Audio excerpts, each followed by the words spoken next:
तो स्टूडेंट, इस वीडियो में हमने पार्ट 6 द्वितीयक क्रियाएं सेकेंडरी एक्टिविटीज़ को पढ़ाया है। मानव की वे क्रियाएं जिनसे इनकम होती है आर्थिक क्रियाएं कहलाती हैं। आर्थिक क्रियाएं किनको कहते हैं? जो काम करने से आदमी की इनकम होती है, रुपया पैसा मिलता है, उसको आर्थिक क्रियाएं कहते हैं। आर्थिक क्रियाओं को 4 भागों में बांटा जा सकता है। इनका 4 तरह के काम हैं जिनसे पैसा आमदनी होती है। कौन सा? प्राथमिक, द्वितीयक, तृतीयक और चतुर्थीक क्रियाएं। ये चारों क्रियाएं जिनसे आमदनी होती है। द्वितीयक क्रियाएं किसे कहते हैं? द्वितीयक क्रियाएं इनमें से एक है। द्वितीयक क्रियाएं प्रकृति में पाए जाने वाले कच्चे माल का रूप बदलकर उसे मूल्यवान बना देती है। यानी कि जो भी चीज़ प्रकृति में पाई जाती है, कच्चा माल पाया जाता है, प्राथमिक क्रियाओं से जो कच्चा माल प्राप्त होता है, उसका रूप बदलकर उसको कीमती बना देता है फैक्ट्री के थ्रू, उद्योग के द्वारा। जैसे उदाहरण से समझ सकते हैं, कपास का इस्तेमाल कम है, कपास को डायरेक्ट इस्तेमाल नहीं करते, परंतु जब हम इसे सूत काट कर और सूत से कपड़ा बुन दिया जाता है, तब वे ज़्यादा इस्तेमाल होता है और ज़्यादा उपयोगी होता है और ज़्यादा कीमती बन जाता है। किसके थ्रू ये सब काम होता है? फैक्ट्री के द्वारा, उद्योग के द्वारा। इसी तरह खदानों से प्राप्त लोह का प्रत्यक्ष रूप से इस्तेमाल नहीं हो सकता। लोहा जो ज़मीन से हम निकालते हैं उसको डायरेक्टली हम इस्तेमाल नहीं कर सकते, लेकिन अयस्क मतलब इस लोहे से इस्पात बनाने के बाद ये कीमती हो जाता है। अगर लोहे के अंदर मैग्नीज मिला दें तो वो इस्पात बन जाता है, जिसे स्टील कहते हैं। ये बहुत ज़्यादा कीमती हो जाता है और इसका इस्तेमाल कई तरह की मशीनें और उपकरण बनाने में किया जाता है और उसके बाद इसका इस्तेमाल हम मशीनें बना सकते हैं और बहुत सारे लोहे के सामान बना सकते हैं।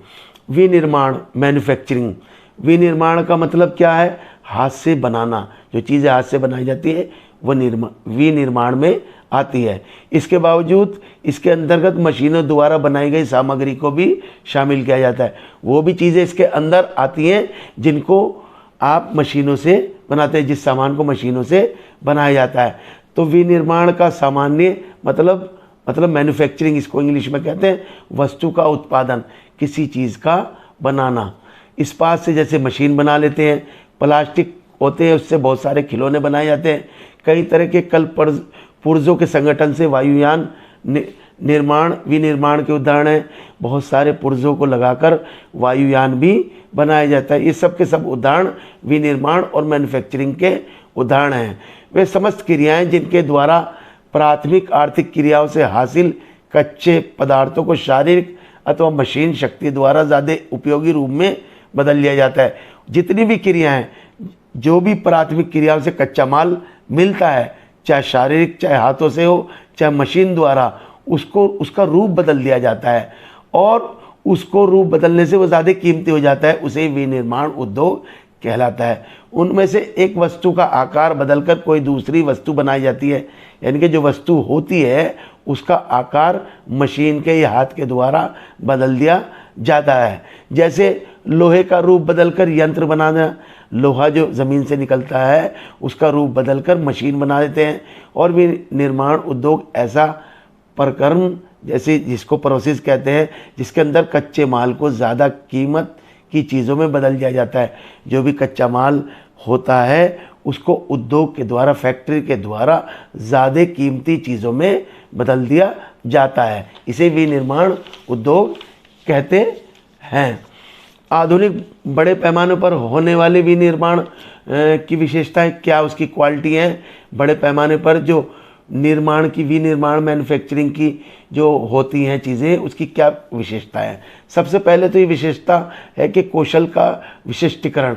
कौशल का विशिष्टीकरण का मतलब स्पेशलाइजेशन, काम का स्पेशलाइजेशन होना। इस निर्माण प्रक्रिया में एक कारीगर लगातार एक ही काम करने से उसमें कुशल हो जाता है। जब भी कोई कारीगर लगातार कोई काम करता रहता है तो वो इस काम में एक्सपर्ट हो जाता है, काबिल हो जाता है। तो ये इसकी ख़ास बात है। बड़े पैमाने पर जो उद्योग पाए जाते हैं विनिर्माण, उसमें जो है कौशल का ध्यान रखा जाता है, कि एक्सपर्ट का ध्यान रखा जाता है। यंत्रीकरण मतलब मशीनीकरण। बड़े पैमाने के उत्पादन में ऑटोमेटिक मशीनें चलती हैं, नई मशीनों का इस्तेमाल किया जाता है, नई लेटेस्ट मशीनों का इस्तेमाल किया जाता है।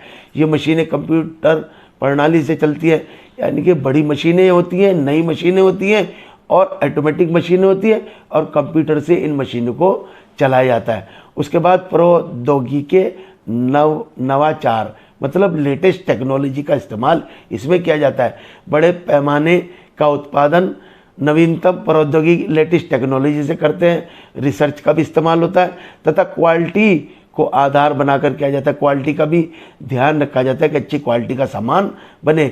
इस व्यवस्था में अपशिष्ट पदार्थ, अपशिष्ट का मतलब जो फैक्ट्री से वेस्ट निकलता है उसके सही प्रबंध करते हैं, उसका मैनेजमेंट सही से करते हैं और पर्यावरण एनवायरनमेंट की सुरक्षा का भी ध्यान रखा जाता है। उसके बाद आता है नेक्स्ट पॉइंट, संगठनात्मक ढांचा एवं स्थिरीकरण। इसके अंतर्गत ये आएगा, जटिल औद्योगिक तंत्र होता है, कॉम्प्लिकेटेड होता है, टेक्नोलॉजी होती है, ज़्यादा विशिष्टीकरण स्पेशलाइजेशन ज़्यादा होता है। श्रम विभाजन का मतलब कुछ लोग कुछ काम करते हैं, कुछ लोग अलग काम करते हैं। और ये भी ध्यान रखा जाता है कम लागत से ज़्यादा उत्पादन करना, पैसा कम लगे, लागत कम लगे, ज़्यादा उत्पादन हो। ज़्यादा पैसा लगता है, बड़ा संगठन होता है, इसके अंदर बहुत बड़ी ऑर्गेनाइजेशन काम करती है और प्रशासनिक के अधिकारी वर्ग भी शामिल होते हैं, एडमिनिस्ट्रेटिव ऑफिसर भी इसमें शामिल होता है। उसके बाद आता है अनियमित भौगोलिक वितरण। अनियमित का मतलब रेगुलर ना होना। अब संसार के 10% भाग से भी कम भूभाग पर आधुनिक विनिर्माण का मुख्य जमाव देखने को मिलता है।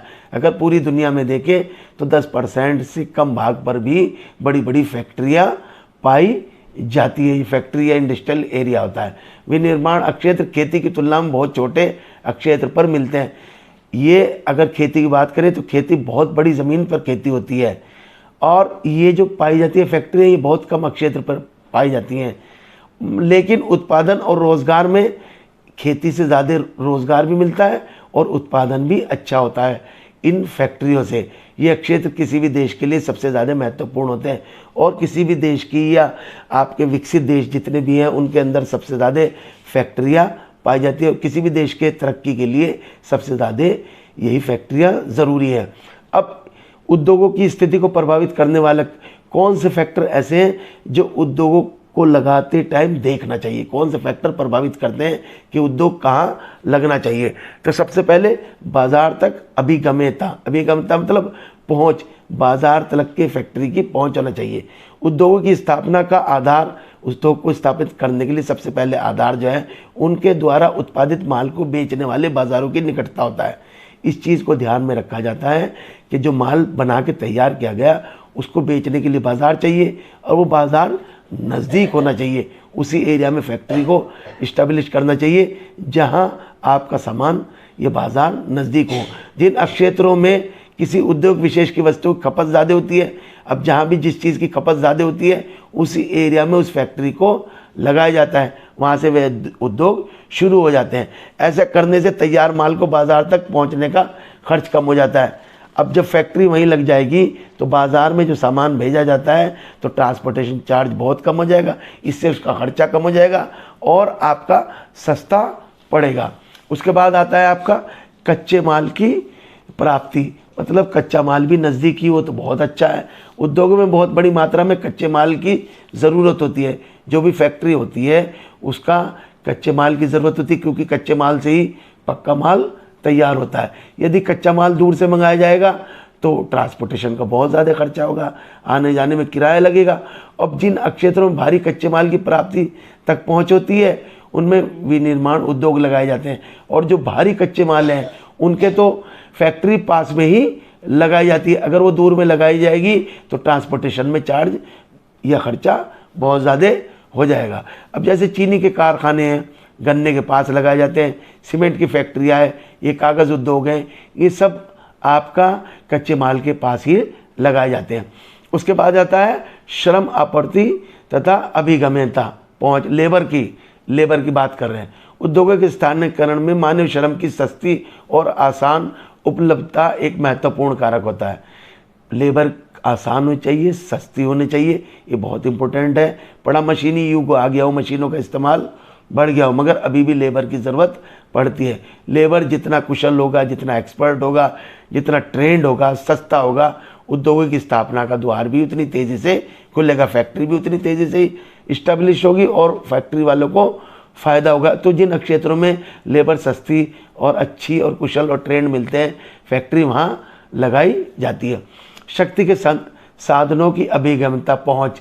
अब शक्ति के साधनों का मतलब बिजली का भी ध्यान रखा जाता है। ऐसे उद्योग जिनमें ऊर्जा की खपत बहुत ज़्यादा होती है, उनको ऊर्जा उत्पादक स्रोतों के पास लग जाता है। कुछ फैक्ट्री ऐसी होती हैं जिनमें ऊर्जा की बहुत ज़्यादा ज़रूरत पड़ती है, तो वो उसी एरिया में लगाए जाते हैं जहाँ बिजली पाई जाती है, जिससे वो आसानी से चल सके। जैसे एल्युमिनियम फैक्ट्री है, इसको बहुत बिजली की ज़रूरत होती है, तो ये अक्सर वहाँ लगाई जाती है जहाँ शक्ति के साधन, ये पावर जो है, बिजली मिलती हो। और दूसरा, परिवहन एवं संचार सुविधाओं की अभिगम्यता, उसकी भी पहुंच का ध्यान रखा जाता है कि जहां परिवहन हो, ट्रांसपोर्टेशन अच्छा हो, सामान लाने ले जाने के लिए, और संचार मतलब कम्युनिकेशन हो, आदान प्रदान के लिए, मैसेज के लिए, इन चीज़ों का भी ध्यान बहुत ज़रूरी है। आज के ज़माने में तो ये बहुत ज़्यादा ज़रूरी हो गया। उद्योगों के लिए कच्चा माल को लाने के लिए, अब फैक्ट्री में कच्चा माल लाने के लिए गाँव से, देहात से, उसको लिए आपको परिवहन की ज़रूरत पड़ेगी, और तैयार माल को बाज़ार पहुंचाने के लिए तब भी परिवहन की ज़रूरत पड़ेगी। सामान लाने के लिए, बनाने के लिए, और बन के तैयार जब होता है, उस सामान को मार्केट में ले जाने के लिए, दोनों में ट्रांसपोर्टेशन की ज़रूरत पड़ती है। अब परिवहन के साधनों की सस्ती दरों ने, अब परिवहन की जो सस्ती दरें थी, कहाँ से? संयुक्त राज्य अमेरिका में ईरी झील के नज़दीक, वहाँ से परिवहन साधन सस्ते थे, तो वहाँ औद्योगिक क्षेत्र बहुत बना दिया और बहुत ज़्यादा डेवलपमेंट हुआ, फैक्ट्रियों का ज़्यादा लगी। अब सूचनाओं के आदान प्रदान भी ज़रूरी है, जिसके कहते हैं संचार, कम्युनिकेशन कहते हैं। प्रबंध के लिए उत्तम संचार व सुविधाओं की उपलब्धता भी महत्वपूर्ण है। आप खुद ही जान रहे हैं कितने मैसेज की ज़रूरत होती है, कितनी सूचनाओं की ज़रूरत होती है एक जगह से दूसरी जगह ले जाने के लिए। इसीलिए इंटरनेट चल रहा है और इंटरनेट की कितनी ज़रूरत बढ़ गई है। उसके बाद आता है सरकारी नीति, गवर्नमेंट पॉलिसी, इसके ऊपर भी डिपेंड करता है कि फैक्ट्री कहाँ लगनी चाहिए। उद्योगों की स्थापना में किसी देश या राज्य की सरकारी नीति भी खास महत्व रखती है। अब राज्य हो, चाहे केंद्र सरकार हो, चाहे राज्य सरकार हो, उनकी पॉलिसी भी बहुत महत्वपूर्ण है। ऐसे क्षेत्र जहाँ सरकारी उद्योग स्थापित करने के लिए खास सुविधाएं उपलब्ध कराती है। अगर सरकार किसी क्षेत्र में बहुत सुविधाएं उपलब्ध कराती है, तो उनमें उद्योगों की स्थापना होने लगती है। वहाँ ज़्यादा अगर वो छूट देने लग जाए और किसी तरह की टैक्स में और किसी तरह की रियायतें, सुविधाएं देने लग जाए किसी एरिया में, तो उस एरिया में ज़्यादा फैक्ट्री लग जाएंगी, क्योंकि सरकार सुविधा दे रही है, चाहे केंद्र सरकार, चाहे राज्य सरकार। 7वां पॉइंट, समूहन अर्थव्यवस्था तक अमेगमता, उद्योगों के मध्य संबंध। अब ऐसे औद्योगिक क्षेत्र जहाँ उद्योगों का भारी जमाव, अब कुछ एरिया ऐसे हो गए जहाँ से बहुत सारी फैक्ट्रियाँ एक जगह इकट्ठा हो गई, जमघट लग गया, और भिन्न भिन्न तरह के उद्योग हैं, कई कई तरह के उद्योग हैं। अब इनके बीच में भी संबंध हो जाता है, आपस में लेन देन सामान का करने लग जाते हैं, और उनके ज़्यादातर उद्योग समूह अर्थव्यवस्था से फ़ायदा हासिल कर ज़्यादा बचत कर पाने में सफल हो जाते हैं। अब वो एक जगह सारे उद्योग हो जाते हैं, तो उद्योग होने से एक दूसरे से कोऑपरेशन से उनको फ़ायदा है। समूहन का मतलब ग्रुपिंग बन जाती है, तो उससे उनको लाभ मिलने लग जाता है। तो इस चीज़ का ध्यान रखा जाता है। उसके बाद आता है आपका विनिर्माण उद्योगों का वर्गीकरण। ये मैन्युफैक्चरिंग उद्योगों को कैसे बांटा गया? विनिर्माण उद्योगों का वर्गीकरण उनके आकार के हिसाब से कच्चा माल, उत्पाद और स्वामित्व के आधार पर कई बारों में बांटा गया। आकार के आधार पर, उद्योगों का आकार के आधार पर उद्योगों को 3 भागों में बांटा गया। कुटीर उद्योग कहिए, घरेलू उद्योग, छोटे पैमाने के उद्योग और बड़े पैमाने के उद्योग। कुटीर उद्योग कहते हैं जो घर के अंदर चलते हैं, इसीलिए इनको घरेलू उद्योग भी कहा जाता है। घर की चार दीवारी में मिस्त्री होता है, दस्तकार होता है, कच्चा माल वहीं से लोकल लेवल पे लेकर छोटी सी इकाई के रूप में फैमिली के साथ मिलकर वो कोई चीज़ बनाने लग जाता है, उसे कुटीर उद्योग कहते हैं। अब भारत में कुटीर उद्योग के अंतर्गत जैसे जुलाहे घर पे कपड़ा बनाने लग जाते हैं, ये चमड़े से कोई चीज़ें, ये कुम्हार मिट्टी के बर्तन बनाने लग जाते हैं, चटाइयाँ, फर्नीचर, जूते, सोने चांदी के आभूषण, तांबे के आभूषण, ये सब जो घर में बनाए जाते हैं, इन्हें कुटीर उद्योग या घरेलू उद्योग कहते हैं। उसके बाद आता है छोटे पैमाने के उद्योग। ये कुटीर उद्योग से बड़े होते हैं, इनमें पैसा लगता है और थोड़ी सी मशीन की भी ज़रूरत होती है। इस स्तर के उद्योगों में स्थानीय कच्चा माल लोकल तौर पे लेते हैं। अर्धकुशल मजदूर होते हैं, थोड़ा जानकार भी होते हैं, थोड़ा कम जानकार होते हैं, और शक्ति संचालित मशीनों का इस्तेमाल होता है। बिजली से चलने वाली मशीनों का इसमें इस्तेमाल होता है। ये उद्योग घर से बाहर लगाए जाते हैं। ये घरेलू उद्योग की तरह नहीं कि घर में लगाए जाते हैं, बाहर लगाए जाते हैं, घर से बाहर।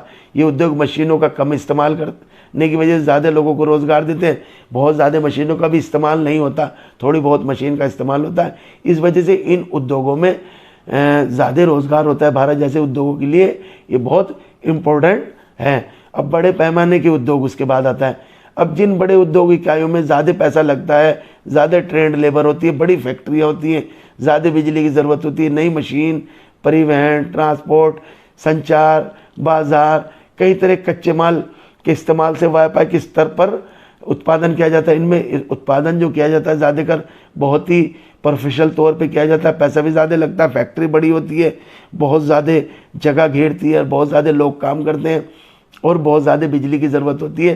तो ऐसी फैक्ट्री को बड़े पैमाने के उद्योग कहे जाते हैं।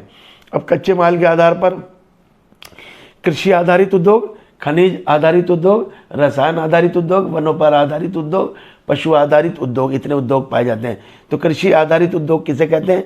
इसमें कृषि से प्राप्त उत्पादों का इस्तेमाल कच्चे माल के रूप में किया जाता है। यानी कि इसमें जो फैक्ट्री में कच्चे माल का इस्तेमाल होता है वो कृषि से लिया जाता है, खेती से लिया जाता है। ऐसे उद्योग में जैसे चीनी उद्योग गन्ना लेता है खेती से। सूती और रेशमी कपड़ा उद्योग, जूट आपका खेती से आता है, चाय आती है, कॉफ़ी आती है, रबड़ उद्योग, इस सारा का सारा फैक्ट्रियों का जो माल है आपका कृषि से आता है, इसीलिए इसको खेती आधारित उद्योग भी कहा जाता है।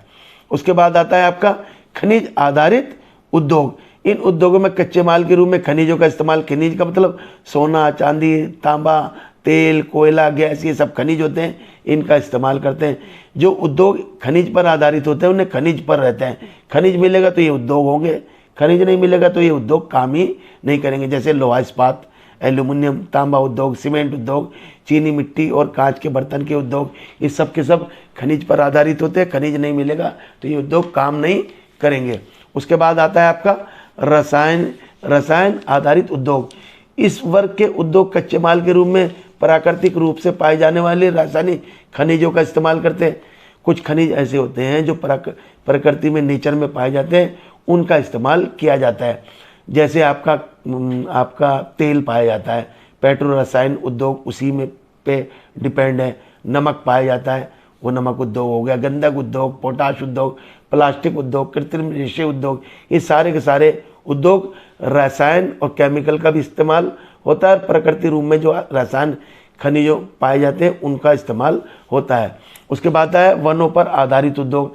ऐसे उद्योग जो पेड़ों पर चलते हों, मतलब पेड़ों के ऊपर पूरी तरह से डिपेंड हो। इस वर्ग के उद्योग पेड़ों से प्राप्त अनेक मुख्य गौण उत्पादों का इस्तेमाल करके कच्चे माल के रूप में, यानी कच्चे माल जो इस्तेमाल किया जाता है वो पेड़ों से किया जाता है। जैसे आपके फर्नीचर उद्योग पूरा पेड़ पर डिपेंड है। कागज़ उद्योग, कागज़ पेड़ से बनता है। लाख उद्योग, ये भी पेड़ से बनता है। ये सब के सब पेड़ों की देन है। तो जो उद्योग वनों पर आधारित होते हैं उसको वनों पर आधारित उद्योग कहा जाता है। अब कुछ उद्योग पशु पर आधारित होते हैं, जो पशुओं से ही चलते हैं। जानवरों से प्राप्त चमड़ा, जैसे जानवरों से चमड़ा मिल जाएगा, ऊन मिल जाएगा, तो ये उद्योग पशु पर आधारित होता है।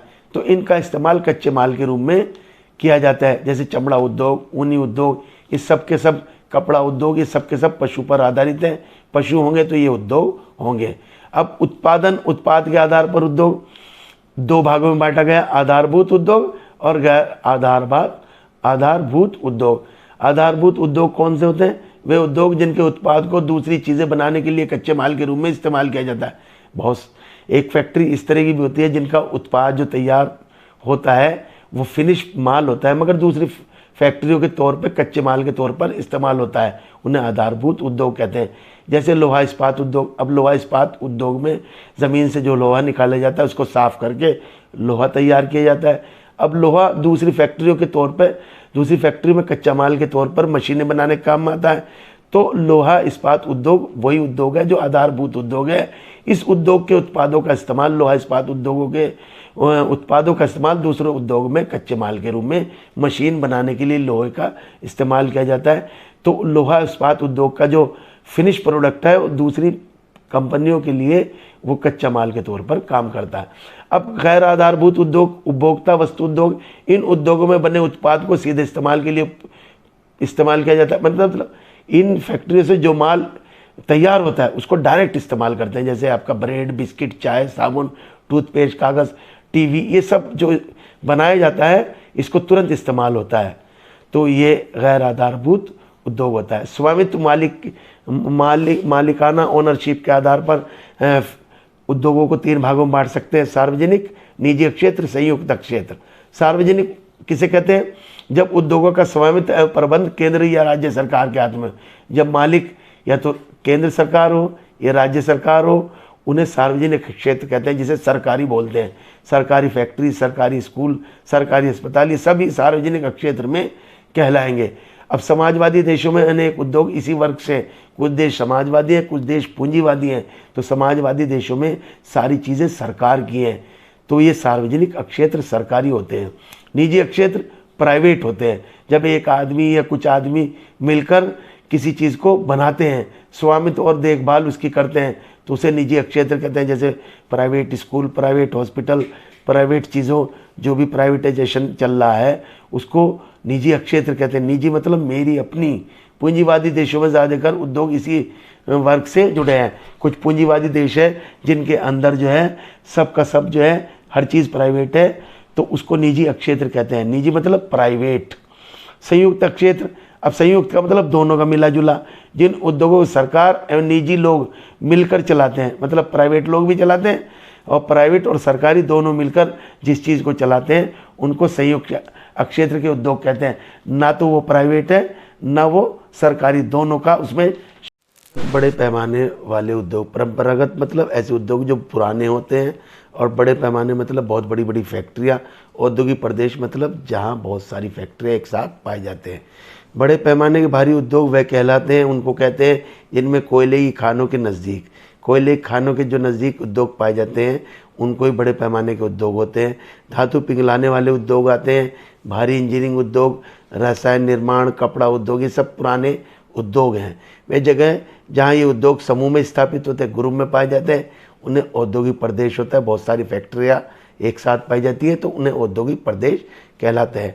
ये क्षेत्र धुएं की चिमनी वाले उद्योगों का क्षेत्र कहलाता है। यहाँ की चिमनी से धुआं निकलता है क्योंकि कोयला इस्तेमाल होता है, तो इसलिए धुएं की चिमनी वाले उद्योग का क्षेत्र कहलाता है। इन उद्योगों में रोज़गार का अनुपात ऊंचा रहता है, बहुत ज़्यादा रोज़गार, लोग ज़्यादा काम करते हैं, तो इसलिए यहाँ रोज़गार ज़्यादा रहता है। साथ ही नीचे स्तर के आवासीय क्षेत्र पाए जाते हैं और लेबर क्लास ज़्यादा होती है, तो उनका मकान का लेवल बहुत ख़राब होता है, पुअर होता है, और सुविधाओं की कमी रहती है, और गंदगी और प्रदूषण भी इन क्षेत्रों में पाया जाता है।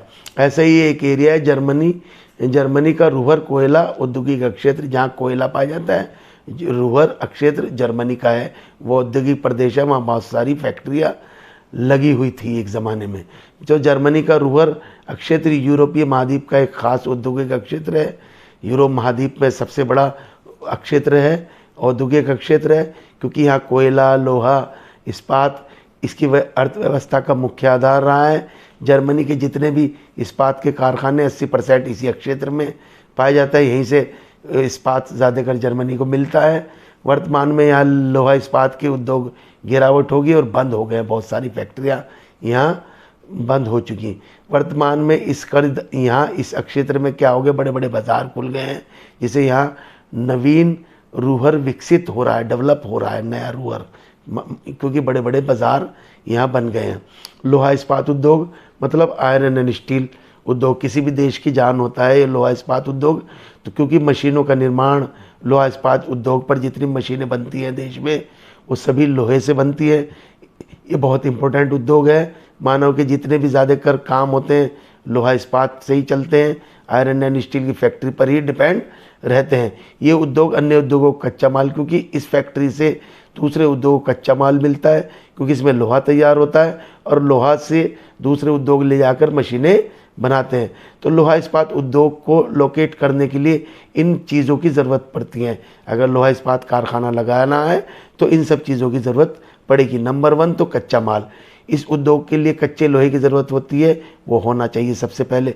कच्ची सामग्री, अब लोहे को गलाने के लिए कोयला चाहिए, साफ़ करने के लिए चूना, कोयला साफ़ करने के लिए चूना चाहिए, मजबूती के लिए टंगस्टन, मैग्नीज, क्रोमियम, ये सब की सब चीज़ें कच्ची सामग्री चाहिए। उसके अलावा साफ़ पानी, लोहे को ठंडा करने और चूने को साफ़ करने के लिए साफ़ पानी भी होना ज़रूरी है। उसके अलावा शक्ति के साधन, शक्ति का मतलब बिजली के साधन, इसमें पावर की भी बहुत ज़्यादा ज़रूरत होती है। सस्ती और ज़्यादा शक्ति की इसमें ज़रूरत पड़ती है। उसके बाद चाहिए कुशल श्रम, मतलब एक्सपर्ट लेबर चाहिए, ट्रेंड लेबर चाहिए, सस्ती लेबर चाहिए। और इसके यातायात के सुगम साधन, आसान साधन चाहिए। लोहा इस्पात एक भारी वस्तु है, भारी सामान है लोहे का, तो इसे एक जगह से दूसरी जगह ले जाने के लिए सस्ते और इजी ट्रांसपोर्ट की ज़रूरत होनी चाहती है। और पर्याप्त मतलब काफ़ी भूमि की ज़रूरत पड़ती है। बड़ी भारी और बड़ी मशीनों के लिए बड़ी ज़मीन की ज़रूरत पड़ती है इस फैक्ट्री को लगाने के लिए। तैयार माल के लिए बाज़ार नज़दीक होना चाहिए। पूंजी पैसा इसमें बहुत ज़्यादा लगता है। अब विश्व में लोहा इस्पात कहाँ कहाँ पाया जाता है? जो है आपका यूएसए में, Britain, Germany, France, Japan, Belgium, Italy, ये देश हैं जहाँ लोहा इस्पात के कारखाने बहुत ज़्यादा हैं। और इसके अलावा और देश भी हैं, चीन, भारत, ऑस्ट्रेलिया, कनाडा, स्वीडन भी है। उसके बाद आता है सूती कपड़ा उद्योग, जिसे कहते हैं कॉटन टेक्सटाइल इंडस्ट्री। सूती कपड़ा उद्योग पुराना उद्योग है। सबसे पहले इसकी शुरुआत भारत में ही हुई, मगर आधुनिक जो मॉडर्न टाइम्स का है, ये मॉडर्न मशीनों का है, ये असली विकास इसका 18वीं शताब्दी में ब्रिटेन में हो गया। अब ब्रिटेन से कताई, बुनाई, छपाई की तकनीक दूसरे देशों में फैल गई। यूएसए, जापान, भारत आदि देशों में 19वीं शताब्दी में फैल गई। अब सूती कपड़ा उद्योग के लिए बहुत सारी अनुकूल दिशाएं होनी चाहिए। ये अनुकूल दिशाएं जहाँ पाई जाएगी वहीं सूती कपड़े की फैक्ट्री लगेगी। सबसे पहले कच्चे माल की ज़रूरत पड़ती है। सूती कपड़ों के निर्माण के लिए कपास की ज़रूरत पड़ती है। तो भारत के ज़्यादातर उद्योग कपास उत्पादक क्षेत्र, मतलब आपका महाराष्ट्र और आपका गुजरात में सबसे ज़्यादा कपास पैदा होती है, वहीं ज़्यादातर ये फैक्ट्रियाँ पाई जाती हैं। जलवायु, नम जलवायु चाहिए इसके लिए, इसीलिए ये सब फैक्ट्रियाँ जो हैं सूती वस्त्र उद्योग की समुद्र के किनारे लगती हैं, क्योंकि नम जलवायु में धागा नहीं टूटता। और साफ पानी की ज़रूरत पड़ती है। सूती वस्त्र उद्योग में सूत की धुलाई, रंगाई, छपाई में साफ पानी की ज़्यादा ज़रूरत पड़ती है। शक्ति के साधन, बिजली की भी ज़रूरत होती है, चाहे कोयले से हो चाहे पानी से हो, सब पे होता है। जर्मनी, फ्रांस, इंग्लैंड में इस उद्योग की स्थापना कोयले की वजह से ही, कोयले से बिजली मिलने लगी, ज़्यादातर फैक्ट्रियाँ वहीं लग गई। अब कुशल श्रमिक की ज़रूरत पड़ती है, एक्सपर्ट लेबर चाहिए। कताई, बुनाई, रंगाई, छपाई जैसे कामों के लिए यहाँ से लेबर की, एक्सपर्ट लेबर की ज़रूरत पड़ती है। ये सूती वस्त्र उद्योग। अब सूती वस्त्र उद्योग कहाँ कहाँ पाया जाता है विश्व में? 50% से ज़्यादा कपास का उत्पादन 6 देशों में होता है, जैसे भारत, चीन, अमेरिका, पाकिस्तान, उज्बेकिस्तान, मिस्र। ये 6 देश हैं जिनमें कपास का उत्पादन होता है। और इन देशों में सूती कपड़े का उद्योगों का विकास भी है, क्योंकि कच्चा माल पाया जाता है, इसीलिए इन देशों में सूती कपड़े उद्योग का विकास बहुत ज़्यादा हुआ है। उच्च प्रौद्योगिक उद्योग की संकल्पना, विचार, हाई टेक्नोलॉजी के आजकल उद्योग चल रहे हैं, यही ज़माना आजकल लेटेस्ट है। उच्च प्रौद्योगिकी के इस्तेमाल से, अब हाई टेक्नोलॉजी से आप उन्नत एडवांस चीज़ें कर सकते हैं। वैज्ञानिक इंजीनियरिंग उत्पादों का निर्माण एडवांस में चल रहा है। इस व्यवस्था में ट्रेंड लेबर की, एक्सपर्ट लेबर की और औद्योगिक श्रमिकों को जो इस फैक्ट्री में काम कर सके उनको ज़रूरत होती है। और सफ़ेद कालर श्रमिक भी कहते हैं, बहुत हाई फाई जॉब होती है, बहुत ज़्यादा पैसे भी लेते हैं और ट्रेंड भी होते हैं। और सफ़ेद कालर श्रमिकों की संख्या बहुत एक्सपर्ट होते हैं, दक्ष होते हैं, विशिष्ट होते हैं, स्पेशल होते हैं। और लेबर नीले कालर से ज़्यादा होती है, जो लेबर क्लास से ज़्यादा लोग इसमें काम करते हैं। अब हाई टेक्नोलॉजी उद्योग में यंत्र, मानव, रोबोट भी काम करता है। और कंप्यूटर आधारित जो बनाया जाता है रोबोट, ये इन्हीं फैक्ट्री में बनाया जाता है, उच्च औद्योगिक क्षेत्र में। और कंप्यूटर आधारित डिज़ाइन कैड भी बनाया जाता है। निर्माण उद्योग, धातु पिघलाने, शोधन के, इलेक्ट्रॉनिक नियंत्रण, नवीन रासायनिक और दवाइयाँ बनाने के कारखाने शामिल है। इनकी विशेषताएं क्या है? बड़े बड़े मकान होते हैं, कारखाने होते हैं, भंडार होते हैं, साफ़ सुथरे ऑफिस होते हैं, प्रयोगशालाएं होती है। इन्हीं में इनका हाई टेक्नोलॉजी वालों का काम होता है। एक प्रौद्योगिक ध्रुव होता है, उच्च प्रौद्योगिक उद्योग का प्रदेश, ऐसा प्रदेश जहां हाई टेक्नोलॉजी के उद्योग पाए जाते हैं। औद्योगिक ध्रुव, प्रौद्योगिक पार्क, टेक्नोलॉजिकल पार्क कहते हैं, विज्ञान नगर तथा अन्य उच्च तकनीकी औद्योगिक केंद्र का समूहन होता है, ग्रुप होता है, उसे प्रौद्योगिक ध्रुव कहते हैं। इसमें लेटेस्ट उत्पादों पर शोध होती है, रिसर्च होती है, खोज की जाती है। और एक होते हैं प्रौद्योगिक पार्क, जिसे टेक्नोलॉजिकल पार्क कहते हैं। इस प्रकार के उद्योग में संगठन पुर्जों पर निर्भर रहते हैं। पुर्जे की ज़रूरत होती है इन फैक्ट्रियों में, उन्हें कहीं से भी लिया जा सकता है।